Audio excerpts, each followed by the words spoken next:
these fantastic speakers from UK, Fares Haddad. Hello, Fares. Hi, Oliver. Hello, everyone. From France, we have our friend Nicole Reine. Hello, Nicolas. Hello, everyone. Thank you for inviting me. From Spain, we have my friend Jenaro Fernandes Valencia. Hi, Jenaro. Hello, Oliver. Nice to meet you all. We have a special speaker from Hong Kong, Luis. Hello, how are you doing? Hello, Oliver. Hello, everyone. What time is there? I mean, it is just exactly midnight. Midnight. Oh, I'm sorry about that. No problem. Luis is the president of the Asia Pacific Hip Society. Thank you for coming to this webinar.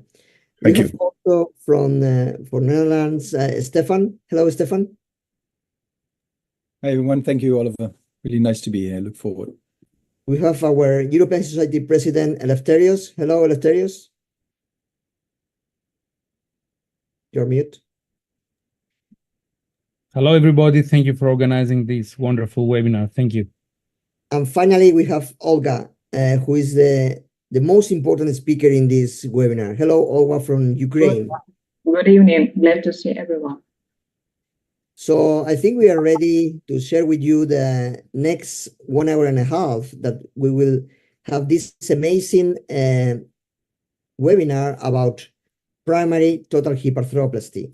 So as I told you, Luigi and myself will moderate this fantastic webinar. The first part will be 4 talks about an update in primary total hip, different topics about eras, new tools for the position of the components, couple bearing, and instability. After that, we have an amazing crossfire about the direct anterior approach between Stephan and Eleftherios, and finally a case presentation by Olga.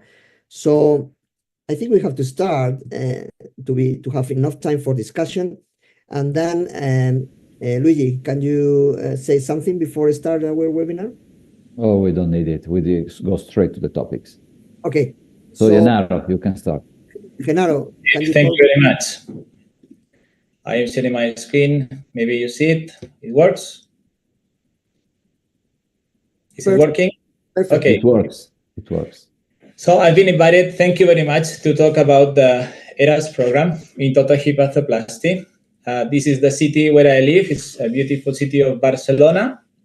And I'm honored to be in one of the 100 hospitals selected for several years in a row among the 100 best. I hope we stay there.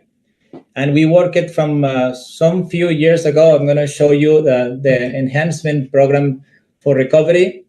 The ERAS means this, to enhance the recovery of the patients after surgery.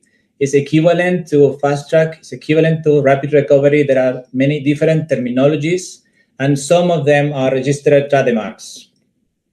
In our hospital, we have 11 years of experience. We began with overnight in 2016 and with outpatient in 2020. And it still surprises me because it was the standard here, that at the beginning, the patients were waiting. Please don't move. The prosthesis might dislocate. Please, if you experience any pain, take Morphix. We did a lot of things that were not based on science. And nowadays, patients are walking few hours after the surgery, and even some go home. How did we do this change? This article was paramount. It's a cornerstone in the evaluation of what we did in the past, and was really not fundamental, founded on science. And many centers began to evaluate how to decrease the impact of surgery in the patient, how to avoid the stress of the surgery. And most of the work goes with a special focus on patient preparation and also to avoid opioids. If you see this image here at the top and at the bottom, basic is that during the whole process, we need to support the patient. And also during the whole process, we need to gather data and also to analyze if we are in the correct path. correct way. And also it's paramount to get all the people that attends the patient implied in the process to improve. At the end, this process of enhanced recovery is a process that can be named Six Sigma and lean process. Is something that is done in the industry. And if we evaluate what we do and we want to provide value and avoid things that are not necessary, this is something that is done for several years in the past in the industry. But at least in a university hospital as we are, we need to have everybody engaged and happy to participate to improve the patient care. You see here the protocol we have at the Hospital Clinic of Barcelona, and mainly we have these three areas: before, during the surgery, and after. And something that really broke the ceiling of what we did was to realize that total hip arthroplasty could be done without the patient staying at the hospital. And I had the opportunity to visit Stephan, and it was really a guidance to do this at our center. And we did the first case in Spain in 2020, and some cases came after in other hospitals in Spain. And this is something that is going on. How to achieve this is complex. It depends on the very anatomy of the center and the very functioning of every institute or service. So there is not a unique way to implement these improvements. But if you need a guideline, you have this consensus statement from 2020 and this prospect guideline for total hip replacement from 2021. I have to tell you that there are no more consensus after this. And from other specialties, like gynecology, for instance, they did a validation of the consensus. So still we need to evaluate if every detail they provide in this consensus is providing value, or maybe something that we could delete from the formula, right? What do we have now in our hospital? I think we have a rather decent mean stay of the patients, and also we evaluate how many of the patients, because they go home sooner, maybe they go to emergency. We check if they go to emergency up to a very high level. We would say that a normal rate visiting during the first month would be in literature from 5% to 10%. So I think we are in a good position in this way.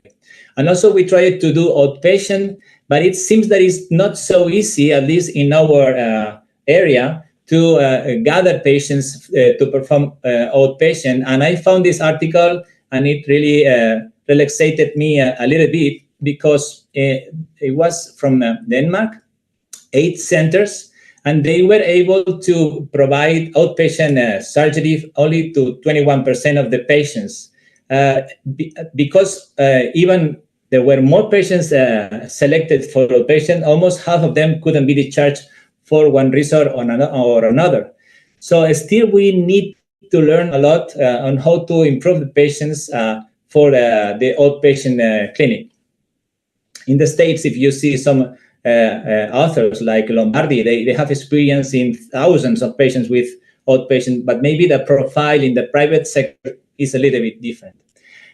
Something that is really clear is that the program's areas save lives. This is published in one article after another. You reduce complications, you reduce length of stay, and you reduce the mortality at 30 days. There are these 3 main areas. The pre-op, patient education is paramount to optimize the medical comorbidities of the patient, and also the life habits like smoking, obesity, alcohol.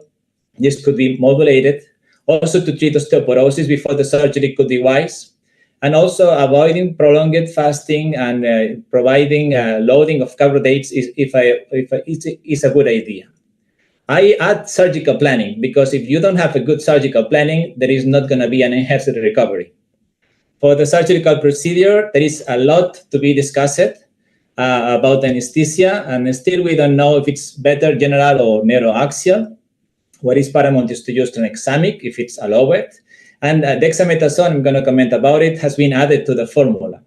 The surgery, what to say? We have a controversial issue now at the end, so I will leave the subject of direct anterior versus posterior. And also, the experience of the patient is paramount, and we must take care of this. This use of dexamethasone, I commented, has become a standard, and still we don't know the dose. This began in 2008 in some few articles, but now it became a standard.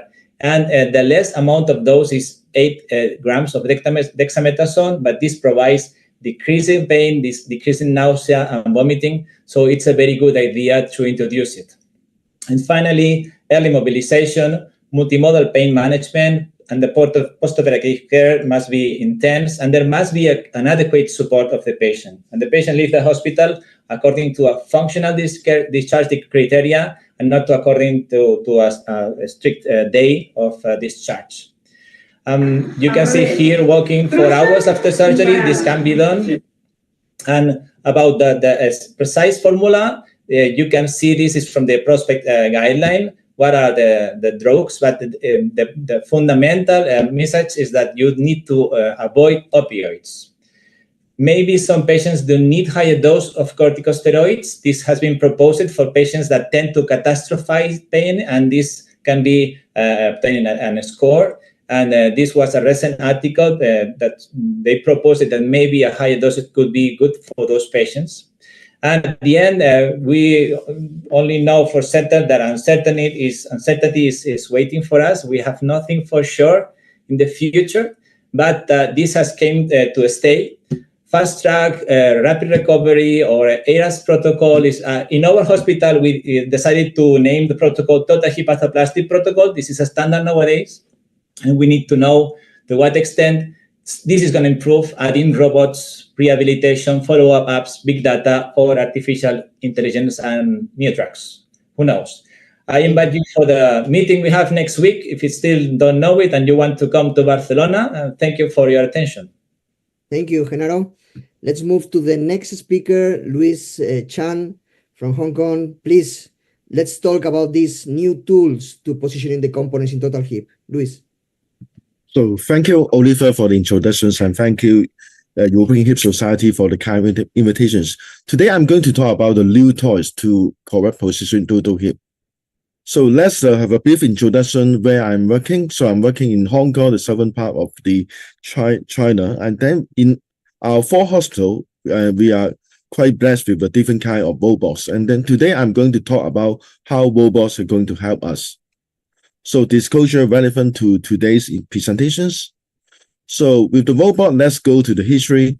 In 1990s, we have a first generation robot that is a fully active robot. We have a Robodog from US and Casper from Germany. But at that time, because of the soft tissue injury and the high incidence of femoral fracture, with this fully active robotic system, is not very popular among the surgeons. And then in the 2010, with the arrival of the semi-active robot, that is the Mako system, this robotic system is getting more popular among the surgeons, in the arthroplasty. And what is a semi-active robot? That means the surgeon is still in the full control, within constraint of the robot, that guide the surgeons in terms of the cup positioning. So this is what we call semi-active robots. And then what are the advantages of the robotic system when compared with the conventional system? In the conventional system, we usually do the PR planning through this 2D X-ray or through the digital templating. But with the robot, we actually can plan the cup in different planes that include coronal, surgical, and transverse planes. We can plan the cup precisely in different planes.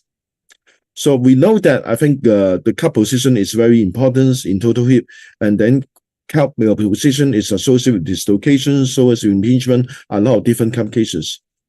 So traditional technique, we just one of the techniques is positioning cup according to local anatomy. For example, the transverse external ligament, and then we know that there are a lot of potential errors with cup positioning just using the towel, because minor errors in the identification of towel or the direction of towel result in cup malpositioning. But with robot right now, we can position the cup very accurately.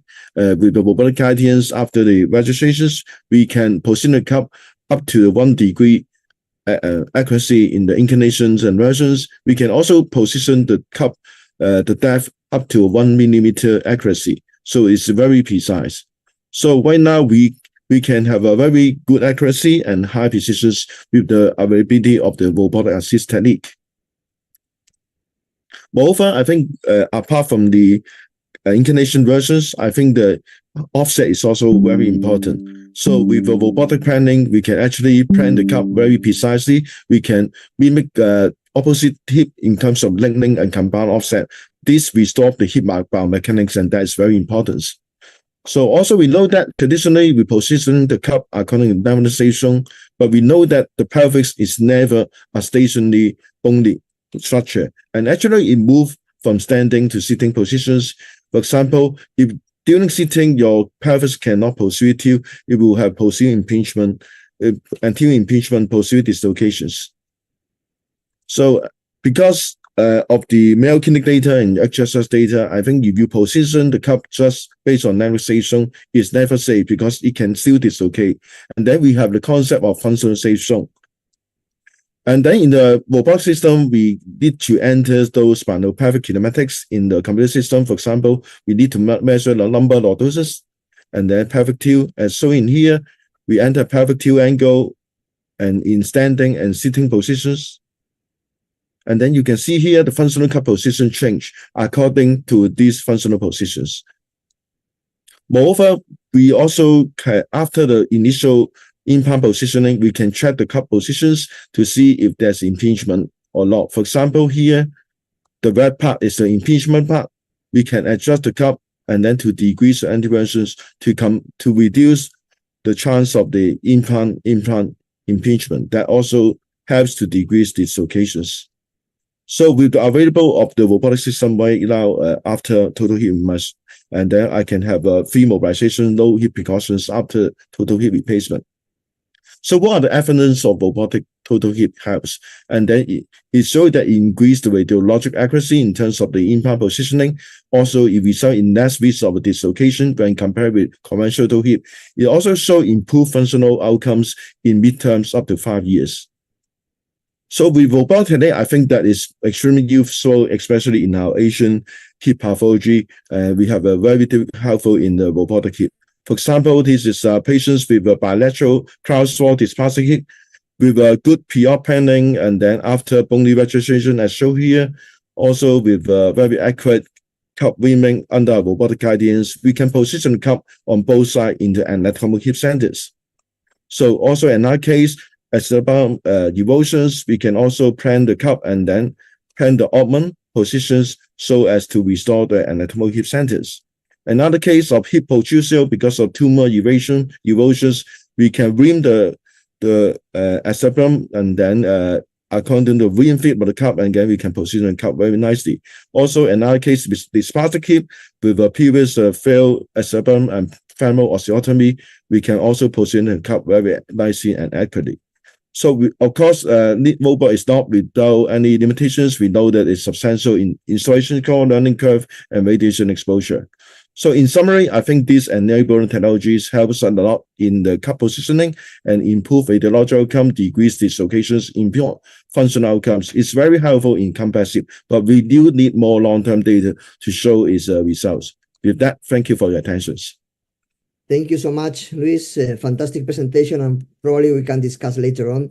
So Luigi, do you want to introduce the next speaker? Oh, yes, of course, it's my pleasure. It's my friend Nicole Reine. He will speak about the current couple bearing options. How to choose it. Very good question. Thank you for invitation and thank you for inviting me. We're lucky in Europe to have this kind of, sorry, I'm not sure I'm good. Yeah, okay. We have this great luck of having this kind of exchange, and we know that a lot of people around Europe is listening to us today. So I have the difficult question to talk about couple bearings. The thing is, so much have been done and so not much actually, because so much problems, and maybe a lot have been solved. But the desire for us to solve this problem that sometimes doesn't exist is also a problem. So we're going to look at this. So there's some disclosure. If you look at the bearing surfaces and you look at, for example, the Australian National Registry, there are so many. Actually, we can think about 10 main bearing surfaces here we can identify in the registry. But you have families. We can think of three big families: ceramic on ceramic, metal, and then soft on hard bearings. It has been like this for a long time. And the families had great defenders. And actually, it has been difficult to follow the whole steps because improvement have been done. For example, ceramic on ceramic. It has been the revolution with every new ceramic that appears on the market. So the users and the surgeons have been lost in a lot of problems to decide if they can use it or not. Early ceramics had very big issues. We had these numbers in some papers high up to 26 out of 100K implants. So the risk of fracture was high. Then we had evolution towards zirconia and zirconia toughened alumina, which really changed the thing. And now it's leading the market. If you look at the mixed ceramic, it's almost 100% of all the ceramic. It's valid for the Australian registry, but for a lot of places all over the world. Many differences. It's not a question here about stability, but it's interesting to look at the size for the ceramic. It has increased. It actually, if you look at higher size, some the small ceramics have higher revision. But maybe there is a bias here because it might be due to dislocation as well. So we have to be very careful with analyzing the literature on ceramic. It's not only about fractures. If you look at some papers, for example, with Arucanid in France there, at 10 years, the survival when ceramic on ceramic, but monoblock, which might be something very interesting, 0 dislocation, 0 fracture, and a survival rate of almost 99%. If you look at this paper, interesting, 4th and 3rd generation ceramic on ceramic at minimum 10 years. Now it's interesting because we see that actually we have very good outcomes. We have very nice aseptic, very low, rate of revision for aseptic loosening. But actually you have some irritation psoas because actually you cannot avoid a good positioning of the cup, but it might not be the only reason. We know that some psoas irritation might be due also to some debris of the interface between the ceramic and the back, the metal back, which can be used because of malseating, for example. And it still breaks, it still squeaks. So we did not solve the thing. Metal bearing. Wow, what a story for the last 30, 40, 50 years. We thought we've solved the problem of polyethylene debris in the 70s and 80s, but actually we had this bad experience and bad publicity because we understood that we could have some bad reaction and adverse reaction to metal debris. And this has been a very big problem in our world because everybody say, okay, we shouldn't do that anymore. And the terms of tumor, yeah, pseudotumor, but actually what the people was listening, while hearing was tumor.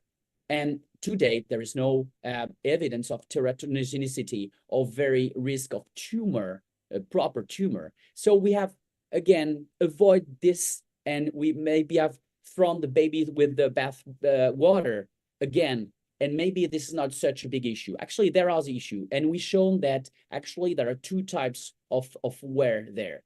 The risk of, because of the clearance between the head and the liner or the metal back, but also because of the risk of tuninosis, because metal is hard on hard. It's not soft at all, and it's not very polished. So actually, there are some friction forces that might increase the friction between the tronion and the head as well.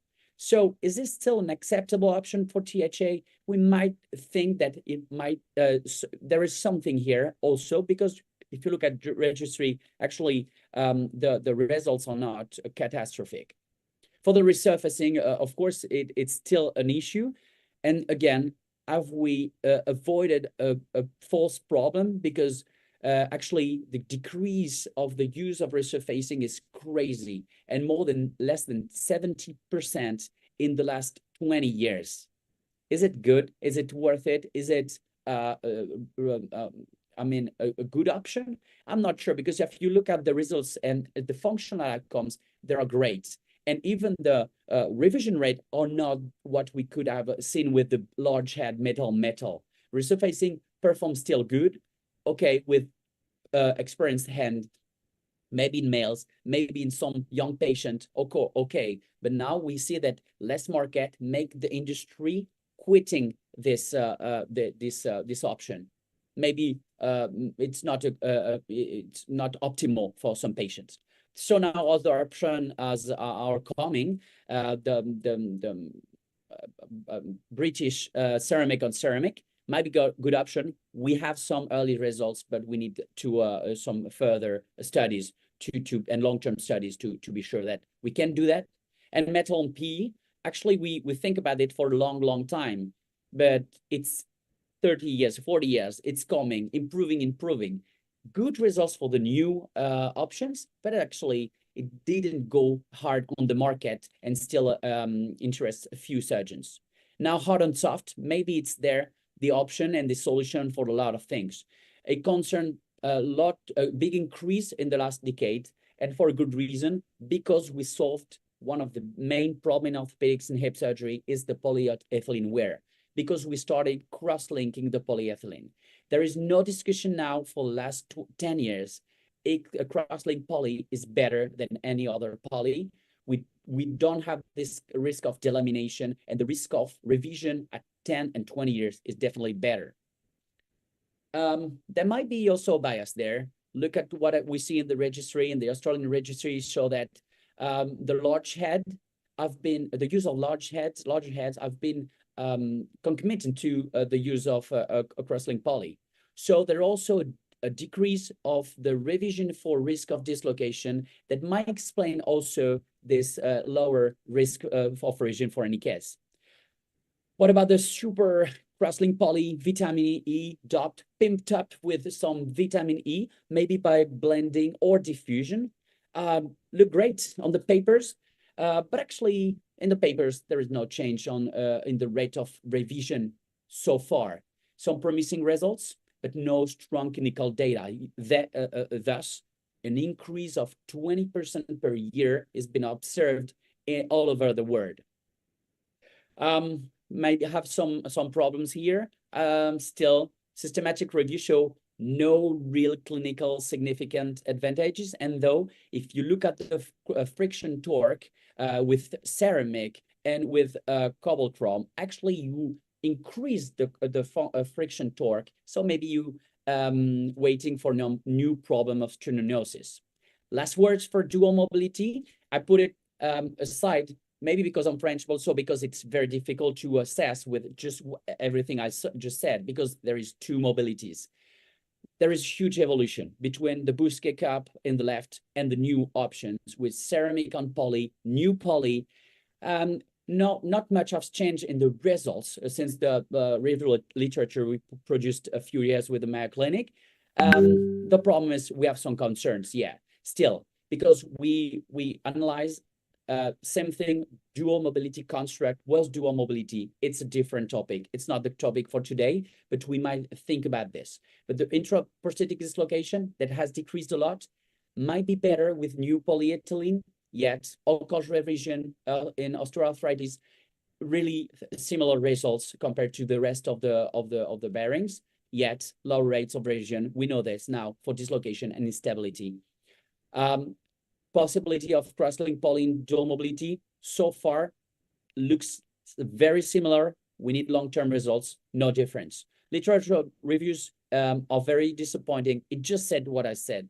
No strong evidence on you should use this kind of bearings for all the patients, for which patient. It looks very similar with the modern bearings. Australian registry, same thing. We look at maybe a few options that are looks better at 10 and 20 years. Ceramicized metal poly, ceramic on a cross-link poly, but a lot of confounding factors there. So to finish there, I think ceramic on ceramic is not done. Still an option for young patient. Don't think it breaks. It still breaks and still squeaks, but it's not done. maybe we're going towards the extinction of metal and resurfacing. Maybe ceramic may be another option. Big rise of modern DOP polyethylene with vitamin E. Well, it's worth it with increased cost. So maybe hard and soft is going to be a strong and very reliable option in the future. Thank you very much. Thank you, Nicolas. Let's move to the last presentation of this block. Fares Haddad will talk about this difficult case of hip instability in this high-risk patient. Fares? Oliver, thank you, and thanks again for the invitation to speak. I hope everybody can hear me clearly at the moment. So I'm going to talk about instability. These are my disclosures, and I'm really pleased to see the European Hip Society doing this sort of thing. I think instability is a huge issue. As we start to solve other problems, this becomes a really important one. And when it happens, it often becomes recurrent. And I want to stress how poor the outcomes are. It's horrifying for the surgeon. It's devastating for the patient. And actually, it's very expensive for the healthcare system because patients require multiple interventions. So what we're talking about tonight in preventing instability is key.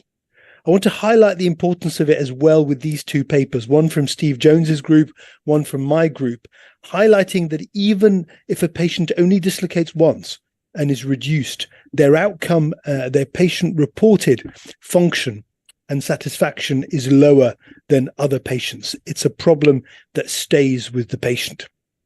And it's a huge issue. It's a huge challenge for all of us, because there are so many factors involved. You have to consider the patient and how they present and what they might or might not do.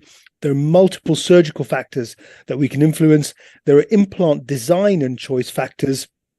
There are implant positioning and orientation factors. We've heard a little bit about that from Lewis earlier. And then there are critical soft tissue factors that actually we still struggle to measure.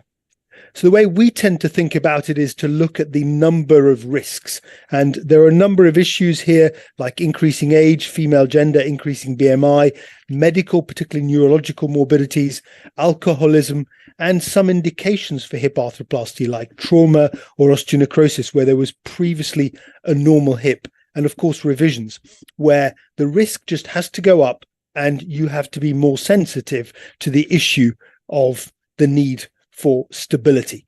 Now, I recognize that many of these factors are non-modifiable, but they should still be in your algorithm, because the more of these factors you have, the greater the challenge and the more you may need to change your surgery.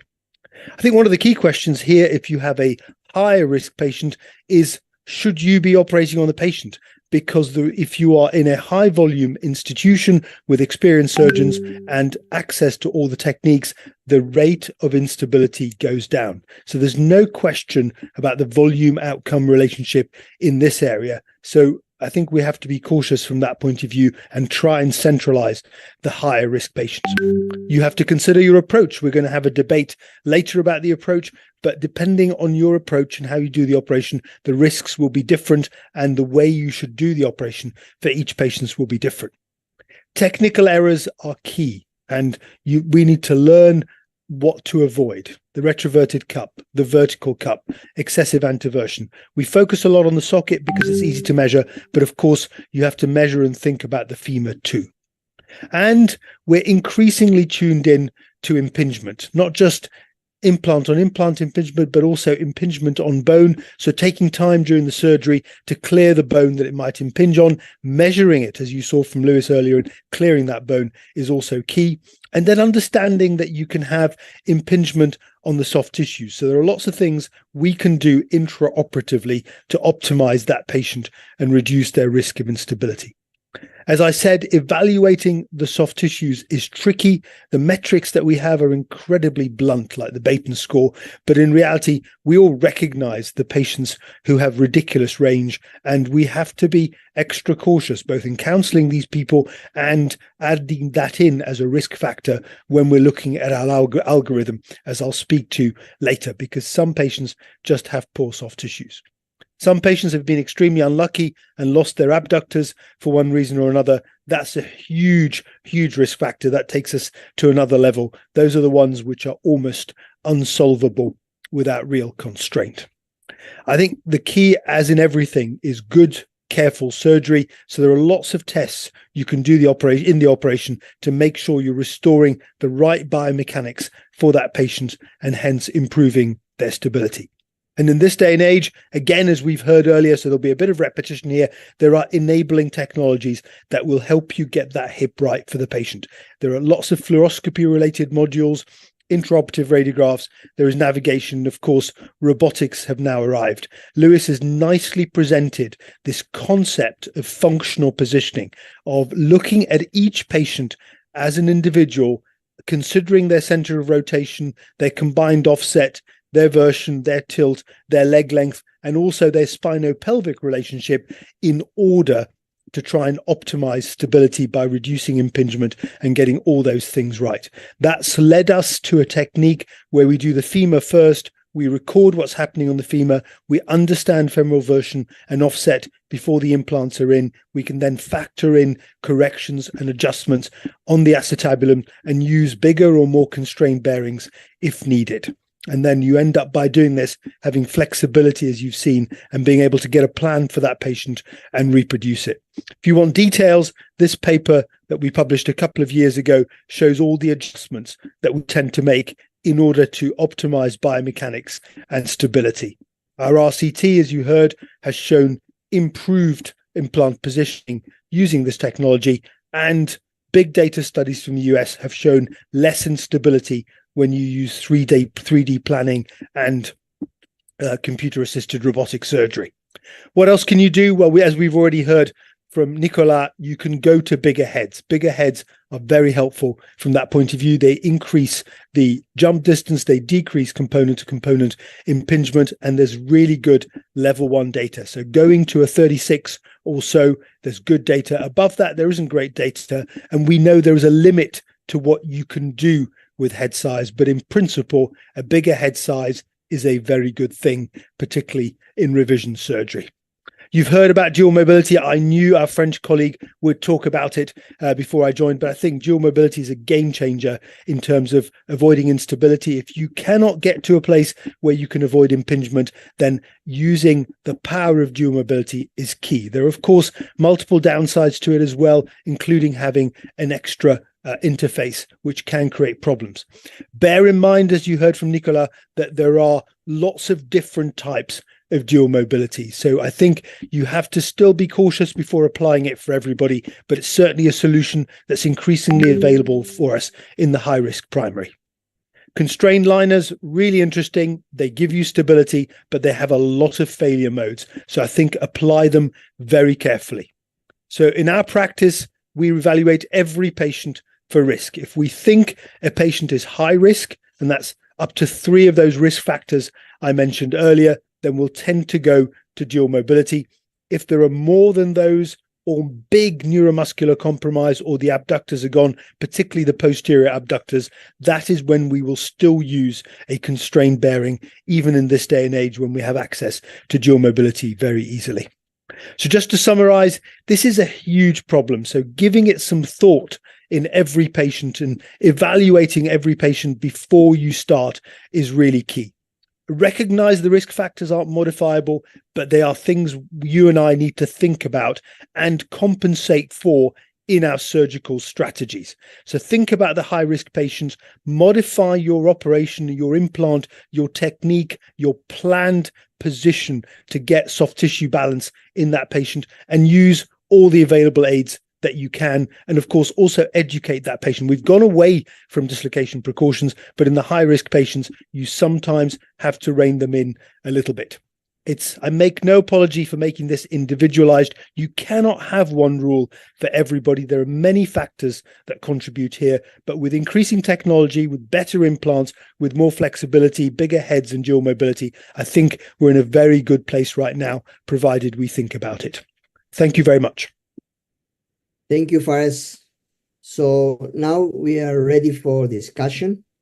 So we have very fantastic presentations here from all the speakers, and we have the great panel for discuss these hot topics. So Luigi, do you want to start with this discussion? Yes, thank you. We can start. We start with Jenaro because it was the first speaker. Jenaro, you mentioned properly how is the process to start this type of approach to the treating the patient. And we have in front of us the administration where they are only aiming this to reduce the costs. At the beginning, the cost should be increased, including the staff, including how you follow the patient outside the hospital, whatever. Would you comment on this? Yes, I agree with you. This is something that is repeated in every center where they want to implement, especially in the area of patient education. It is paramount to have an education for the patient, and this is an investment. The people in the management in the hospital must understand that they're going to invest, but at the end, the costs are going to be decreased, and you can support this with literature.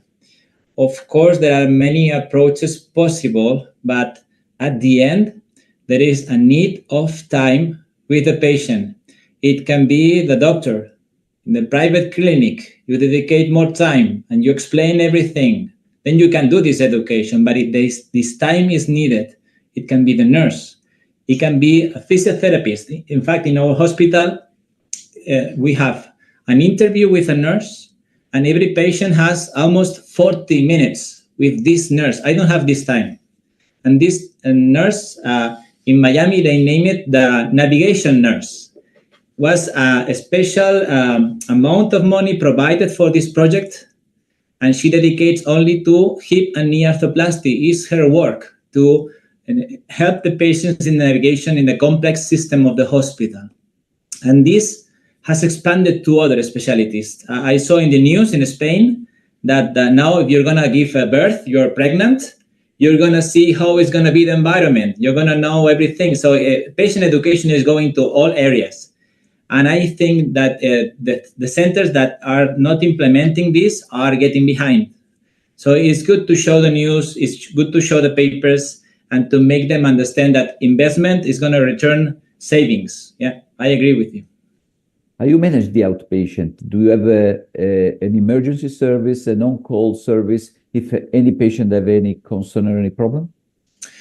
Outpatient at the beginning is scary because you think that the patient is going to fall through the stairs at 1 a.m., right?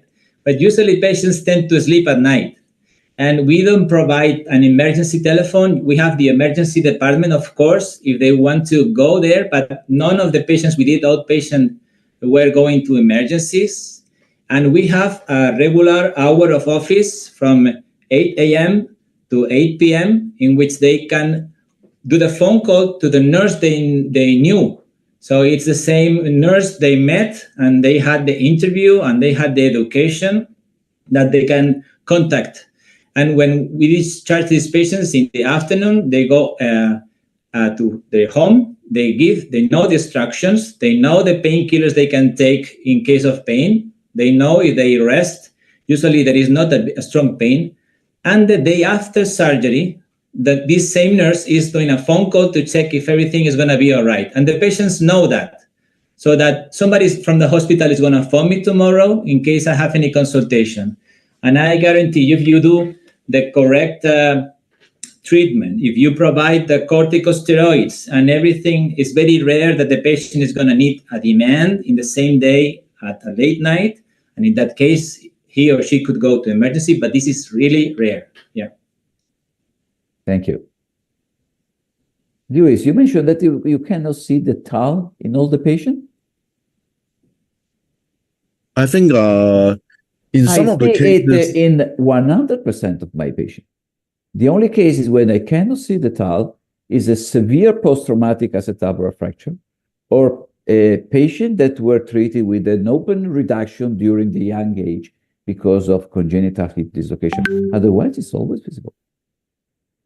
I think, thank you for your question. So I think tau, I think good study in UK showed that there are different types of tau morphologies. Most of them you can identify, but sometimes it was obscured by the osteophyte.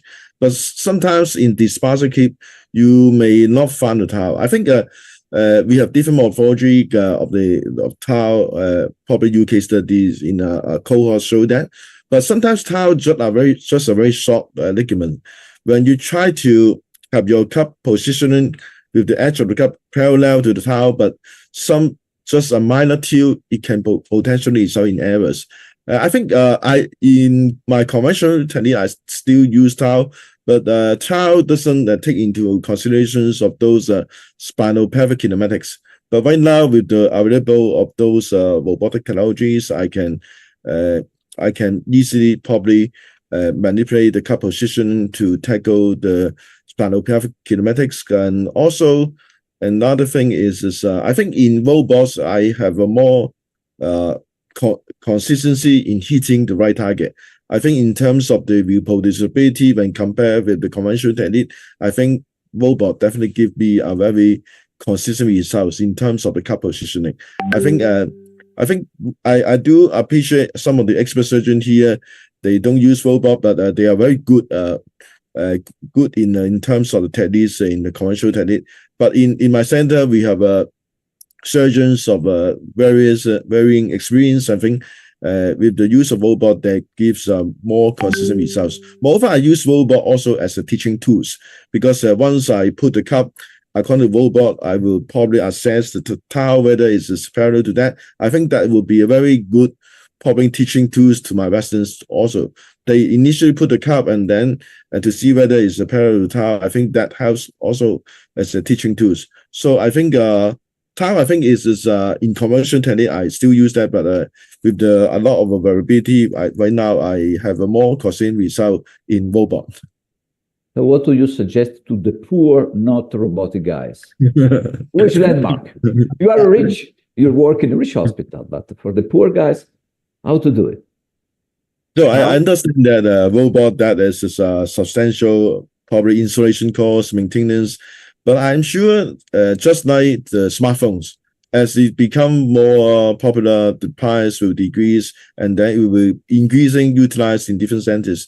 Moreover, I think sooner or later, apart from one company, different companies going to have a different kind of robot. Some even have image-less guide robot, and I think this is going to be more common. I know that it involves substantial cost in the beginning, but I think this is a technology I like to invest my time, because I do think that it will be probably part of the future in total hip.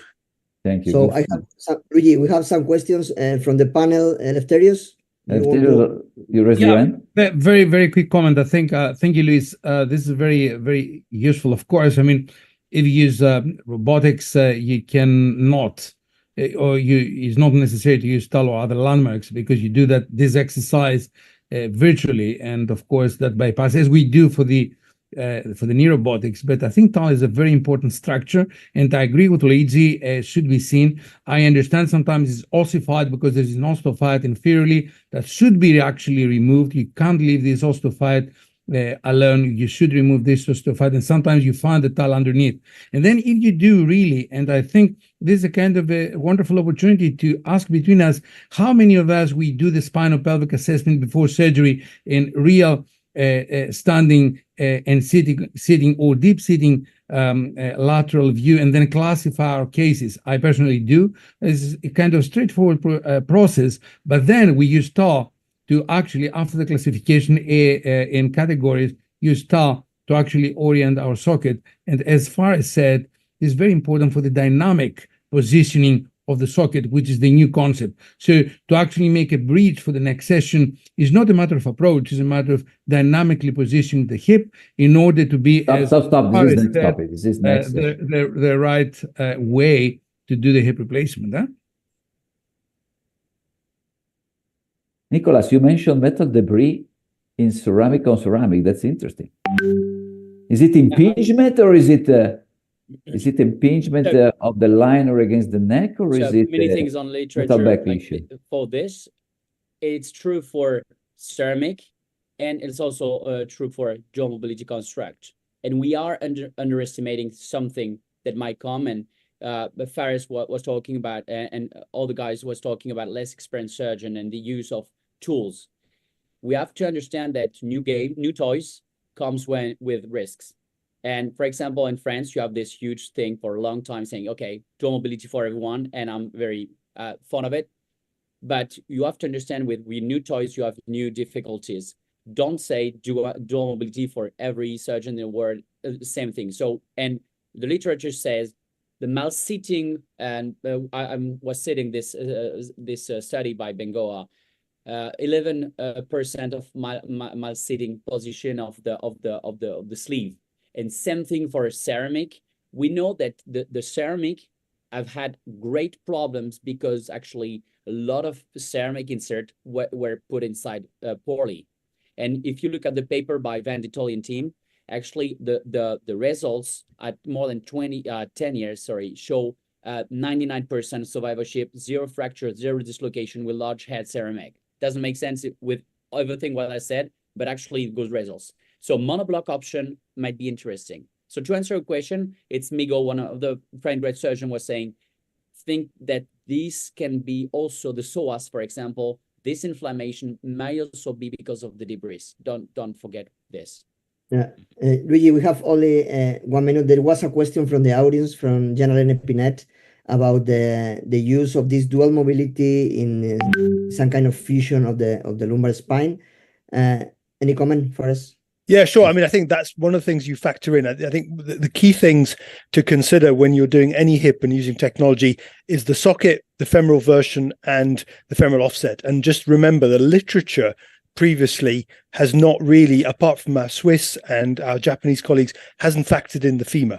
Now, if you have a spinopelvic situation where you are completely rigid and you cannot find a safe zone, that is, for me, one of the clearest indications for a primary dual mobility. And I think that's what the question was aiming at. It's not for every stiff spine. I think in this scenario, we can factor in our metrics, look where we get impingement, and then decide on the basis of where we have impingement, can we get an impingement-free hip? Or if we cannot, then you have to go up a grade in your bearing constraint. Can I ask you both, Luis and you, about that? I mean, because it's a great concept, the personalized position of the components, correct, with the robots. But you are taking this personalized position in a static situation. I mean, for example, if the same patient with the same X-ray or CT is a, I don't know, climber or footballer or whatever, is the same as another person who don't do these sports? What do you think in the future this have a role in the final decision? So I think that's where the risks come in. I mean, Lewis may want to have his own comment. That's where kind of I said you have to evaluate every patient. You know, dancers are different from bricklayers. So you've got to factor in what positions that patient needs to get into. But what we're doing is not static. It is based on the dynamic spinopelvic measurement. So you've got a sitting, standing X-ray. You understand spinopelvic motion, and then you're testing dynamically, albeit passively, during the operation. You're still doing your clinical impingement testing because all those measurements still don't factor in the soft tissues. But I hear what you say. The ballet dancer is very different from the orthopedic surgeon. Nicholas? Yeah, 1 minute. 1 minute. Yeah. Just one comment about this. We're always talking about surgery and techniques. Never forget the importance, everything which around. If a patient come with a stiff hip, it's maybe because, and the surgeons of the shoulder can teach a lot of this to us. Maybe because we didn't do the proper rehabilitation pre-op. And some of the stiffness can be relieved by pre-op assessment, pain management, and also a range of motion training. So we have to also to think that a very inflammatory patient and very stiff patient can dislocate more, but maybe he can dislocate less if he is trained not to and to have strong muscles after surgery. I think it's a big box of Pandora. Maybe we can have not to open that now because we have to go to the Crossfire. So Luigi, we can move to the next session. Thank you guys for this discussion. Okay. Thanks. So let's start with Stephan. So the discussion will be about anterior approach. So Stephan, be ready for your argument. We have two presentations and then a discussion. Stephan? Perfect. Thank you very much. Hope you can see the slides. these are my conflicts of interest. I will present on the anterior approach. So I work in 2 hospitals. One is a dedicated orthopedic hospital where we have 20 surgeons, and we have a residency training program and fellowships as well. And then I work in a smaller clinic, an independent clinic of orthopedic clinics, 36 consultants. So I would like to start with, there's no right or wrong approach. There's good results in total hip arthroplasty, I think, through all approaches. And the surgeon needs to choose their approach she or he feels comfortable with, I think. But having said that, the anterior approach is not a new approach. It's not invented for marketing purposes. It was just reintroduced with the intent to improve total arthroplasty, total hip results. I'm doing this approach since 2007. All my primary cases and almost all my revisions through the anterior approach. I use supine position, no positioning or traction table, and I use fluoroscopy in all my primary and revision cases. So why should we use the anterior approach? Well, I will discuss this from the patient perspective and from the surgeon's perspective. For the patient, obviously, short-term and long-term results are important. If you look at short-term, then it's nice that patients can have no limitations. There's no restrictions in their use. They can put on their shoes and socks independently without any problem. And as this meta-analysis of RCTs and related meta-analyses shows, 2021, comparing the direct anterior approach to all other conventional approaches, there's a tendency towards lower pain scores on day 1, and there's better early postoperative functional outcome. And they conclude that short-term outcomes of hips through the anterior approach were overall better than hips through the conventional approaches. Now, for long-term results, I always tend to look at our Dutch arthroplasty registry. My results are in there as well.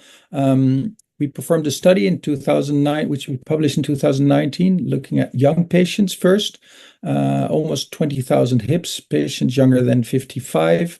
And here you can see the adjusted survival probability by surgical approach. Anterior better than in blue, better than posterior in green, but this is only 5 years. We concluded that the risk of revision in patients younger than 55 depends on surgical approach, but also on head size and bearing type. And it seems that the anterior approach is favorable, especially in young patients. But if you look at all patients, these are the latest results from our registry, 2024, where the blue line is the anterior approach and the orange line is the posterior approach. If you look at 15 years, there's actually a big gap. It's almost 2 points. And you could argue that the anterior approach is 36% better at 15 years than the posterolateral approach. We did another study from the registry where we looked at the effect of femoral head size and surgical approach on dislocation, because that's obviously a major problem in total hip arthroplasty, as Faraz already showed.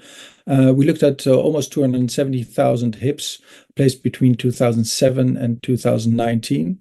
And the anterior hip, the anterior approach had the lowest risk of dislocation, with the anterior approach here in green and the posterolateral approach in blue.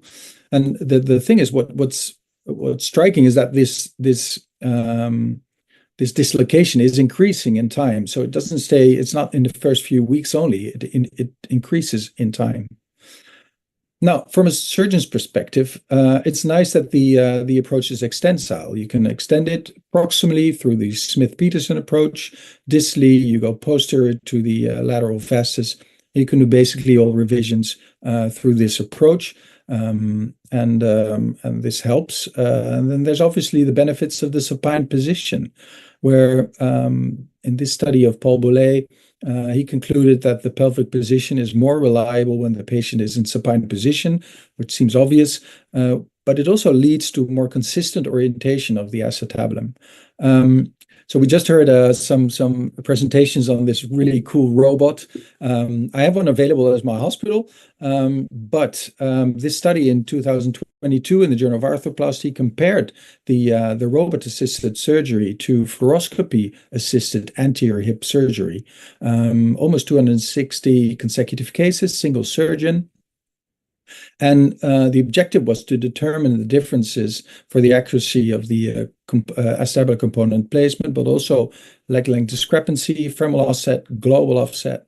And they concluded that there's no difference in placement of the hip if you do the anterior hip through robotic guidance or with thoracoscopy guided. So anterior hip surgeons don't need a robot to achieve reliable acetabular and reliable and consistent cup placement.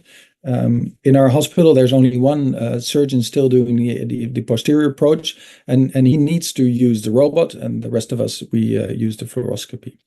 Obviously, and I know Eleftherios will talk about that, there's a learning curve, and we all know about that. We studied the learning curve as well in our registry, and we saw, and this is an issue, 64% increase in revisions in the first 50 hips, and then 34% in the second 50 hips. But then from 100 cases onward, a steady state is reached. And this is encouraging. So 100 cases for the experienced surgeon. Now, there's no learning curve, no extra learning curve for residents and fellows. And this is what makes the difference, because in our center, our residents are trained in the anterior approach. I don't think they are trained in any other approaches except for the one guy doing the posterolateral. So to conclude, the anterior approach has promising short-term results, better long-term results, less dislocations, therefore no need for large heads or dual mobility heads. It works in all cases, is extensile proximally distally, and there's no need for a very cool but expensive robot. And if you look in the Netherlands, almost 50% of the hips are now placed through the anterior approach. So I don't think it's a myth or it's a trend or marketing. It's just I think these people wouldn't do this if they wouldn't have better results. Thank you very much for your attention. Thank you so much, Stephan. Fantastic presentation. Let's see what Eleftherios can say about that. Luigi, what do you think? Who will win? Eleftherios, please. Yeah. Well, Stephan is a great friend, and I like him very much, and we do respect his choice, but we need to discuss this issue because really we need to read the literature very carefully. So I'm going to say that the myth of the direct anterior approach is a non-pragmatic myth. Pragmatic is a Greek word, in other words, saying that probably there's not much of the reality there, but possibly a myth that hasn't been proven, hasn't proven the superiority of the approach against the other approaches. And the matter of fact, has come with a lot of new complications. Right. So the surgical approach for the total hip arthroplasty is very important, possibly nowadays, because we're talking, as the previous speakers, about the accelerated recovery, the need to reduce the complication, to improve outcomes. We train surgeons in a better way. We need less traumatic surgery, but also there is the issue of marketing and self-promotion, and business and marketing plays a great part in it. So the anterior approach has got definitely advantages. It is definitely the anterior intermuscular plane approach. Possibly leads to early functional good outcomes, hip stability, and the supine position possibly has advantages. However, there are certain disadvantages that have been mentioned already, but there are much more. The learning curve and the surgical time, ladies and gentlemen, is longer. Radiation exposure and radiation delusion as well is an issue. I'm going to present you some data. Traction table for the user in C-arm in the OR is an issue of logistics and expensive. BMI, high BMI patients and extension limitations. I can see that possibly revisions can happen through an anterior approach. However, I'm pretty sure that the posterior approach is better. Nerve injuries, the major factor in the anterior approach, lateral femoral cutaneous nerve, femoral nerve is there. Wound healing problems, exposure to the femur, femoral fractures, proximal femoral loosening in the Australian registry, big issue, posterior capsular release, and maybe piriformis and obturator externus release, capsulectomy in the front, and inability probably to deal with DDH and revision limitations. When we're dealing with a posterior approach, we've got a series of advantages. It is fast and extensile. It is best to protect the abductors, the posterior, acetabular, better to see. For complex and revisions, better view of the femur and the socket. You can see them protect the sciatic nerve, capsulotomy and repair, no traction, no radiography, any implant, any method, any pathology.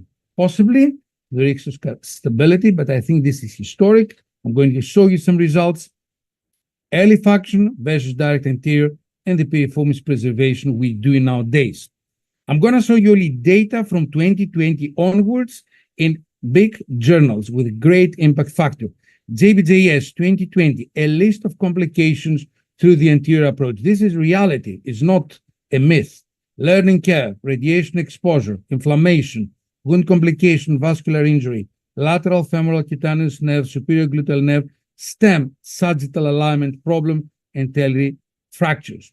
Australian registry, 50,000 cases, published JBJS 2020.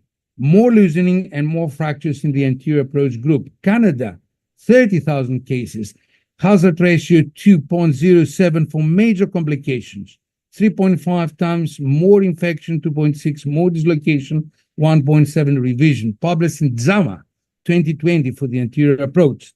Nerve injury, we can see that even in prospective randomized trials between bikini and longitudinal anterior, nearly 25% of the patients suffer from this complication, and we really need to know what's going on.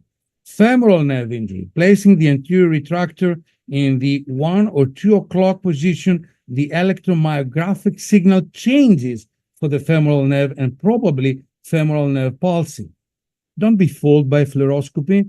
Distortion may affect length measurement in direct anterior approach. Journal of Arthroplasty, recent paper, 2021. Radiation exposure, do not underestimate.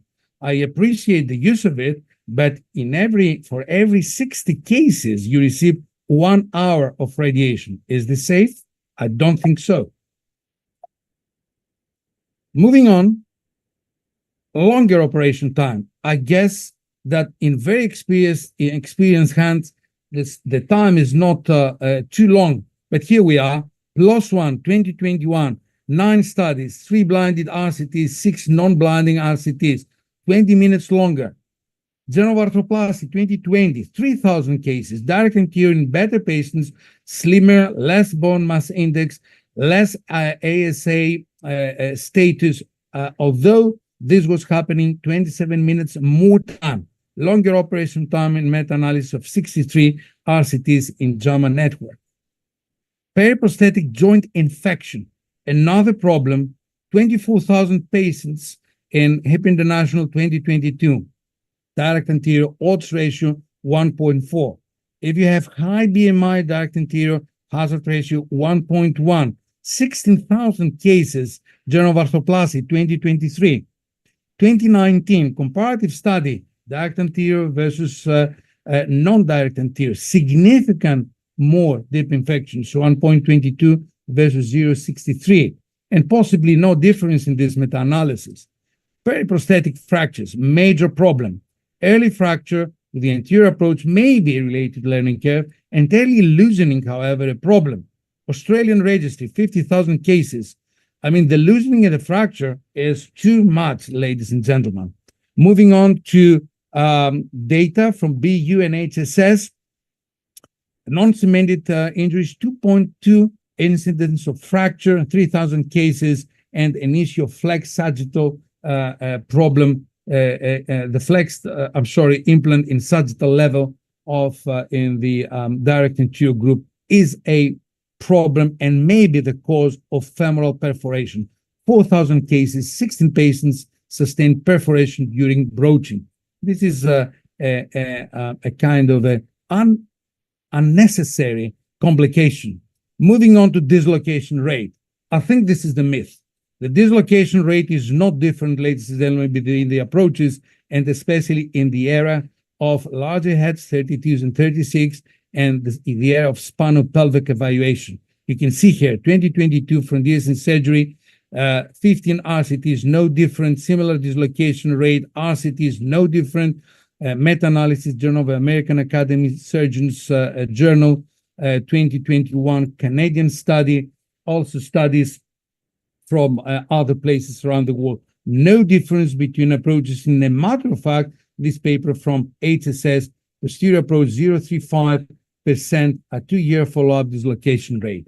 And at the end, no effect of surgical approach on discharge outcome in outpatient total hip arthroplasty. A paper again from HSS from a mixed cohort between surgeons doing anterior and posterior approach, no different whatsoever between approaches. Anecdotal data. We don't have data on the version of the stem. There are some anecdotal data or registry data that direct anterior leads to more anteverted stems, more varus stems, lack of data for DDHs, lack of data for revisions. Probably there are revisions through, but difficult for the obese and the muscular. So if you go head-to-head anterior-posterior, I think the dislocation high rate in the posterior approach is now historic, and I found no single case of anterior approach with a head less than 32 millimeters. So in my personal view, to finalize, the anterior approach is not new, but became modern. Makes us conscious of exploring less traumatic avenues, that's good. Increase the competition, this is also good. Help the industry to tell a story and create products, that's not probably good. And rides a way of stability and mobility, which is universally improved in every approach nowadays. However, presented with a new set of difficult to handle and explain complications, deviated the focus from reconstruction to approach, which is not a good idea, drives the design to unproven implants that fit its needs. This is not a good habit, curved short implants, and created an elitist and commercialized phenomenon with weak evidence. So in my personal view, the posterior approach provides elegant simplicity, is the working horse, damage control for complication, compatible with enabling technologies, with ERAS protocols, thousands of data. This is the concept of personalized alignment. Is not about the approach, it's about how to positioning the component. Preserving the piriformis is very important. This is what we do. And you need to see the socket, front, back, top and bottom, and you need to see the femoral component in relation to transepicondylar axis of the knee to put the right underversion to your stem. So thank you very much for your attention and the invitation for the EHS 2025 in Thessaloniki next year. Thank you very much. Thank you, Eleftherios. Thank you. Unfortunately, we don't have enough time for discuss this hot topic, but Luigi, 3 minutes will be enough? Oh, for me, we can stay here until. What do you think? No, but it's okay. It's okay. Very passionate presentation by both of the presenters. So moderate the discussion, Luigi. Go ahead. Is there anyone else of the faculty that want to comment on this, Paris? I think I'm going to make a comment rather. It's very easy to use poor data from poor studies to justify any point of view. And the reality is the number of randomized studies is pretty limited. And if the only outcome you look at is the one you want to look at rather than complications, then it becomes very easy. And generalizability is a big thing. So I think Stephan does a great anterior approach and Eleftherios does a great posterior approach and its variations. And I would hope that the European hip community will accept that they can both be right to a certain extent, and there isn't one way, and we should not go down the route of the Americans where our patients are getting bullied into one approach because of the marketing. We should be very careful. No, I totally agree. I totally agree. And marketing is never a good.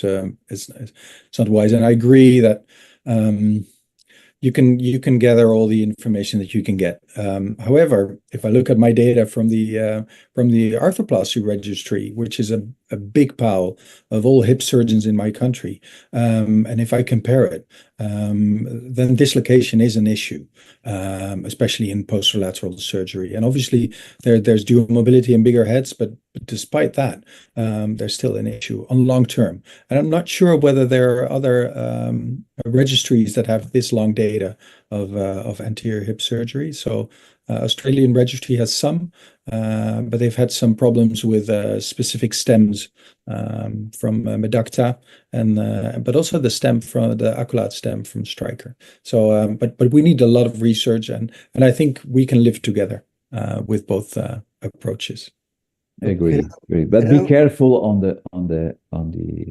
with the data from registry on the bias from these different centers, different surgeons on the dislocation rate. But anyway, we all agree that the key point of the message of this session is that both mostly used approach nowadays are safe, are fine, in the good hands in the experienced surgeon, and should not be used for marketing in front of the patient, forgetting the biomechanics, forgetting the good joint reconstruction, as Eleftherios pointed out. I think that we can conclude on this and agree on this. Nicholas, do you want to add something? Yeah, just once back after Faris, we can find any data, and the fights we have, we see, like, this is a conference, but when you are downtown and you see a patient coming from an approach, that highlight the problem of not marketing, but education. Because sure. I see so many guys like taught by one approach, they go downtown and they need some patients. And so they change the approach because, okay, you said it, the marketing. So our role as a big society is to say very clearly, it's absolutely not different. And while we have some too much like a patient behind it, without evidence, we're going to create some new learning curves everywhere. And we've shown that the learning curves are the problems there. So we sacrifice some new patients because some young surgeons are going to use a new approach. My point behind that is that we have to assume to say, okay, I'm a school, you doing this, I'm doing it well, I think, or we have to change everything, but show me the evidence for that. If we cannot show that, I'm a mini post approach school, and all my students are going to be like validated, stamped for doing this. If you want to learn, we need to make proper education program for anterior approach, and then they need to have like at least 6 months, 1 year with a specific education for this. Otherwise, don't do it. Jenaro, do you want to say anything about that? Any comment? Well, we have a course next week dealing about anterior approach, and we defend that this is something good to maybe improve your practice. And I agree with you. There must not be a marketing because we don't own the truth. As I was commenting that the only certainty that we have is uncertainty.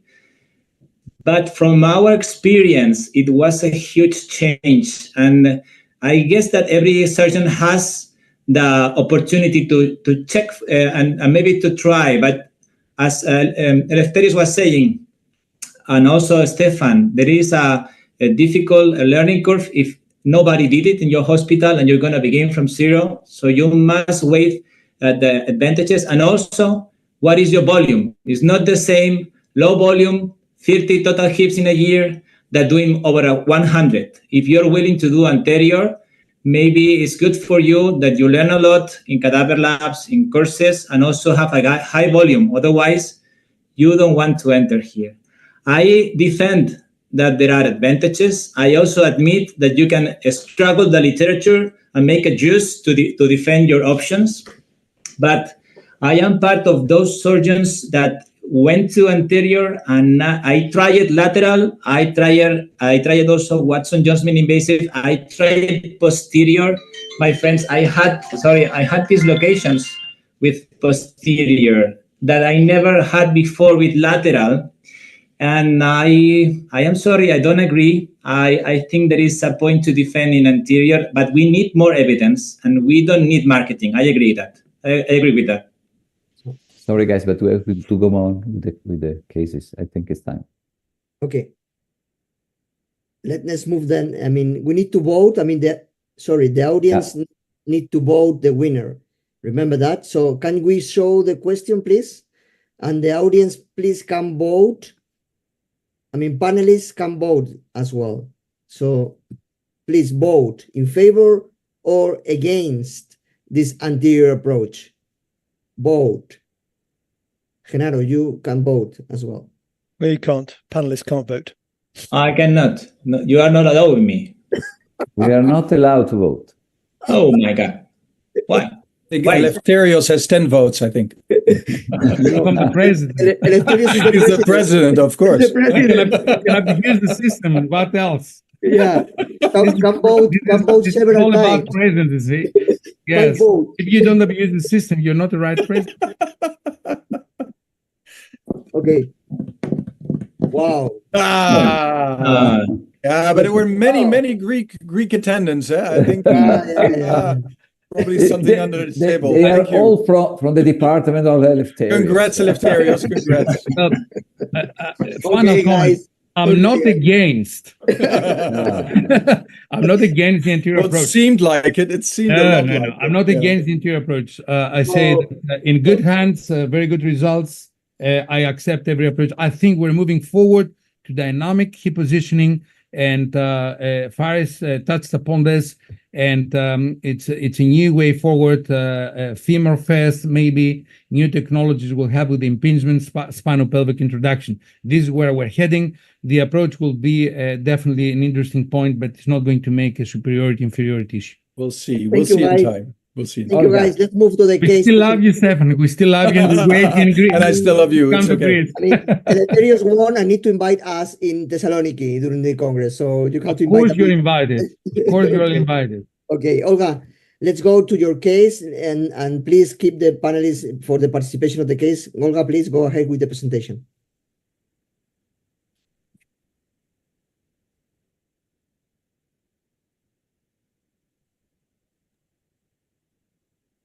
Go to the first slide. Don't show the end of the case. Yeah, perfect. Dear colleagues, thank you so much, and I'm so glad to be part of this event. And now I'm going to present a case that happened recently in the clinic, and one of our first recently past webinar. There were also case discussion about complex femoral fracture, how to deal with it, but it's also fracture, but also from other side. But actually, from the beginning, we can say there is a case quite common, an ordinary case with a man, 79 years old, and he came with a bilateral hip arthritis, more prominent from the left side. From other hand, he also has a long fixation of his lumbar spine, actually from TH12 until first sacrum. And because of the osteoporosis and osteoporotic fractures. Moreover, he has a long history of the concomitant diseases, as he has problems from intestinal, abdominal part. He also uses a lot of nicotine, alcohol. He is obese. BMI is 48. And also he had heart problems, a few heart surgeries, including open heart surgeries for the changing of the valves and the coronaryplasty. And from other, and also he had cancer of the prostate. It was treated. It was treated in a surgical way, introduced urinary control system in a situ. So this patient and he is a candidate for the primary hip arthroplasty, exactly. And actually it's we'll stop. We can have a private dinner. So we have the question, Olga.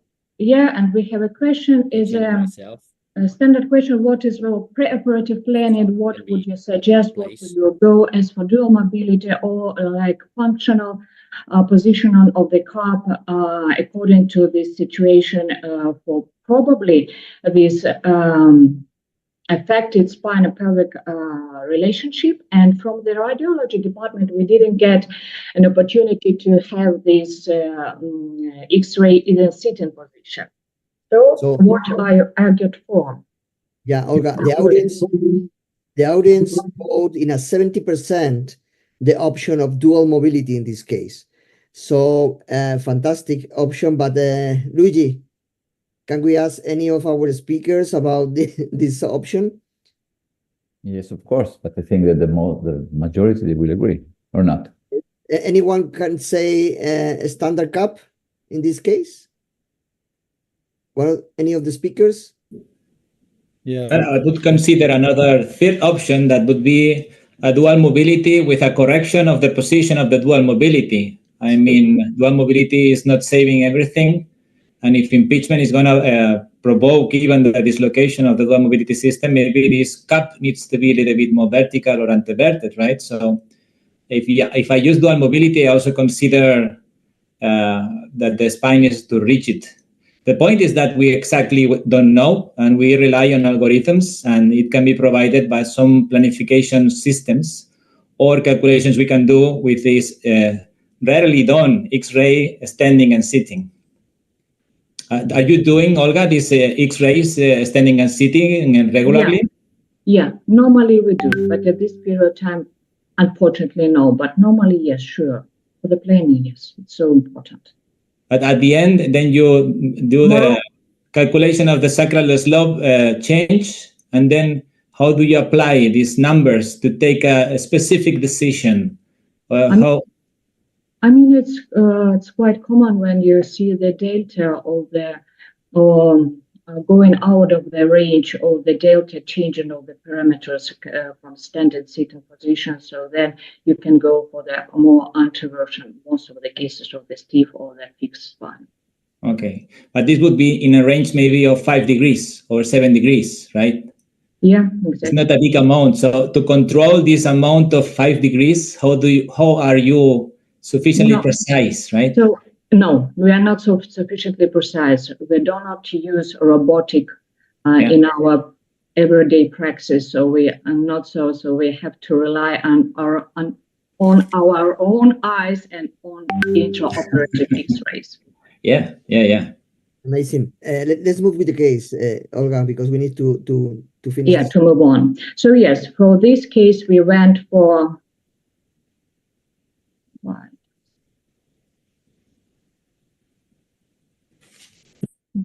Okay.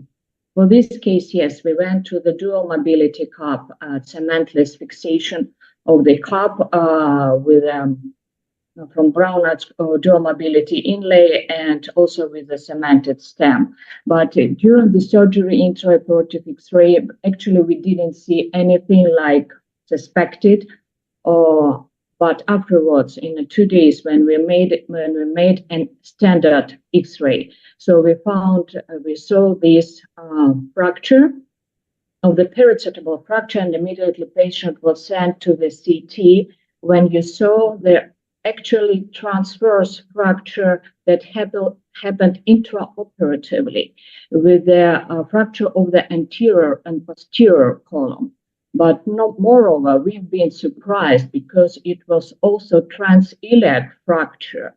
So when you see on a CT, you see also most of eyes are concentrated around the cup or around the femur, but upwards there was also fracture of the iliac crest. And from this, we started to think about what should we do. Actually, that is a case with the acute pelvic discontinuity that you should manage with mostly with osteosynthesis. And from this point, there is quite difficult decision to take. Either should we fixate anterior column or most posterior column, because the position of the patient in the operation table is different. For the fixation of the anterior column, the position is fine. If you want to fixate the posterior one, yes, it's a lateral position. And also the question about the cup. Should we change it or should we go for a more advanced cup fixation? So that's a question that we faced on when we deal with this case. Let's see what Luis' opinion, because the audience said remove the cup and make osteosynthesis a new acetabular component. So most of the audience said this. Mentioned this option. And Luis, what do you think? I think the cup is not stable. I think because of the loss of the column support, I think we need to remove the cup, and then having the column stability is important. But one thing probably we need to be careful is we have an ilium fracture also. So probably that also with a high fracture, we need to probably stabilize that also. So and then put in a new cup. Put in a new cup, I think one thing is we can put in superior screw, inferior screw over the pelvic midline ischium. Probably that also helps with the cup stabilities. I think Jenaro wants to say something about this case. Jenaro? Yes, among the options regarding treatment, but if this fracture occurs, what I would go is to look to the reamers. There is a very nice paper in the Journal of Arthroplasty explaining that the most common used reamers get old. They are not sharp. They don't remove enough bone.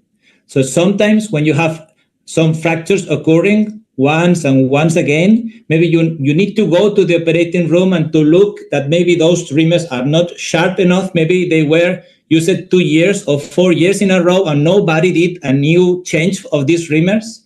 So if it occurs a lot, then you need to look that maybe the reamers are a little bit old. And I want to ask you, how often do you exchange your reamers? I will show this article to the chiefs. Of course, it depends on the company. Yes, and we change it. We change it quite often. I think that is a nice message to provide. That also usually sometimes we don't care because we trust that the material is going to work properly. But if the reamer is old, removes less bone, and then it can create an extra press fit that then predispose to the fracture. Just to send this message to the audience, right? It's not that you only use the old. You have to apply more power, to render stability. Please advise the surgeon when you change the reamers, because it's even worse when you don't know that you have new reamers and you are reaming as usual. So be careful. And get it more deeper, yeah. So great discussion. So Olga, can you continue with the case and show us? Yes, almost continue, because actually it was a heavy decision because we had understood that we have to fixate this transiliac fracture, and this we can do also from the supine position. And our plan was to make in 2 steps. And the first we've done,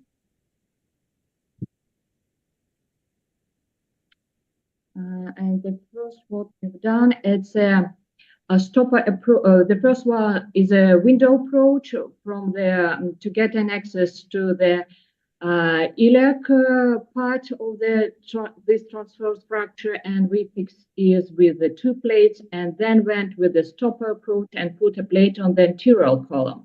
Afterwards, we stopped the surgery, and the patient actually he felt well, and he started activization, and we made a control X-rays, and we saw the cup was stable.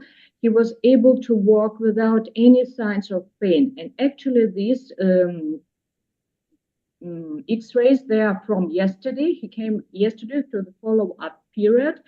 And we're also confused and we're well worried about posterior part of the column, but nevertheless is a good case for demonstration, for discussion, and for showing that's an option for fixation of the anterior column, and take a look at the cup, we will follow in afterwards. But at least at this period of time, he feels well, and we're also satisfied. So thank you so much. Thank you, Olga. It was a nice case. Luigi, any comment, or what do you think? Well, we can say with this case going close to the end of the webinar, because we are running out of time, that prevention is key, as Fares spoke about during the dislocation talk, because the complication of approaches, which needs, of course, learning curves, complication of materials, complication of improper surgical technique. This is quite uncommon, but this is terrible. You need a pelvic surgeon with you in doing this, because no one of the joint reconstruction surgeons has experience with this. Prevention is the key. That's true. And that's happened with experienced one. It's not like Oh yes, sure. yeah, sure. It's a really devastating, terrible case. Yeah. Fantastic. Okay, Oliver, So- it's up to you to end the webinar. Okay.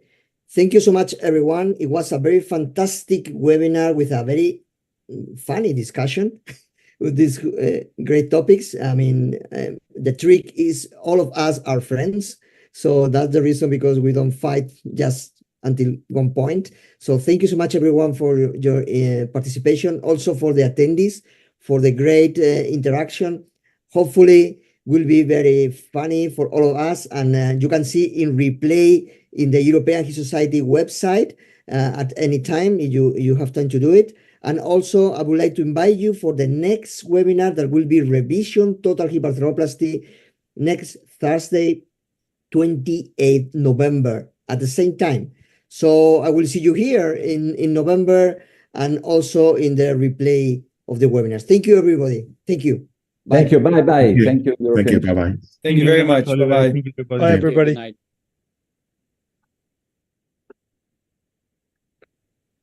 Recording stopped. Thank you, guys. Well Amazing. done. Well done, gentlemen. Well done. Amazing. Thank you, guys. Thanks, Oliver. Thanks, guys. Thank you. Thank you. Very good. Thank Very you. good, See Oliver. you Bye-bye. all soon. Thanks, Bye Luigi, bye. also. Bye. Thank you, Luis. Bye. Stephan. Thank you. Bye-bye. Thank you all.